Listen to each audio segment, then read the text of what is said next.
Hi, ഇന്ന് ഞാൻ വന്നേക്കുന്ന ബർത്ത്ഡേ ജേണലായിട്ടാണ്. വേറെ ആരുടെയല്ല, നമ്മുടെ സ്വന്തം ലേയുടെ ബർത്ത്ഡേ ആയിരുന്നു. കഴിഞ്ഞു പോയി. പക്ഷേ ഞാനിപ്പോഴാണ് ബർത്ത്ഡേ ജേണൽ ചെയ്യാനായിട്ട് എടുത്തത്. അപ്പോൾ എൻ്റെ കയ്യിലിരിക്കുന്ന പഴയ ഫോട്ടോ കാർഡ്സിനകത്തു നിന്നുള്ളൊരു പിക്ചറാണ് ഞാൻ എടുത്തേക്കുന്നത്. പെട്ടെന്നിരുത്തി ഇങ്ങനെ ചങ്ക് പൊട്ടി എങ്കിലും ഞാൻ ചെയ്തു.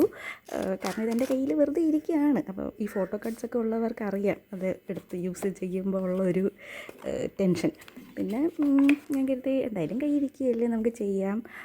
ജേണൽ ഞാൻ ഇപ്പോൾ ചെയ്യുന്നത് കൊണ്ട് ഞാനതങ്ങ് ചെയ്യാമെന്ന് കരുതി. പിന്നെ അതിനായിട്ട് ഞാൻ കുറച്ച് ചെക്ക് പേപ്പേഴ്സൊക്കെ കളർ ചെയ്തായിരുന്നു. എന്നിട്ട് പിന്നീട് കുറച്ച് കുഞ്ഞു കുഞ്ഞ് പേർപ്പിൾ ഹാർട്ട്സ് കൊടുത്ത്. പുള്ളിയുടെ തീം ആൻഡ് കളറ് പേർപ്പിളാണ്. സോ അതുകൊണ്ട് ഞാൻ പേർപ്പിൾ ഹാർട്ട്സ് കൊടുത്ത്, പിന്നെ അവിടെ എവിടെയും കുറച്ച് ഹാർട്ട്സൊക്കെ വരച്ച് വെച്ച് കൊടുത്ത്, എന്നിട്ട് എൻ്റെ പെർഫ്യൂമും കൂടെ ചെയ്തു. പെർഫ്യൂമും കൂടെ തേച്ച് കൊടുത്തു. ഇത് ചെയ്ത് കഴിഞ്ഞപ്പോൾ എന്തോ ഒരു മനസ്സിനൊരു സന്തോഷം.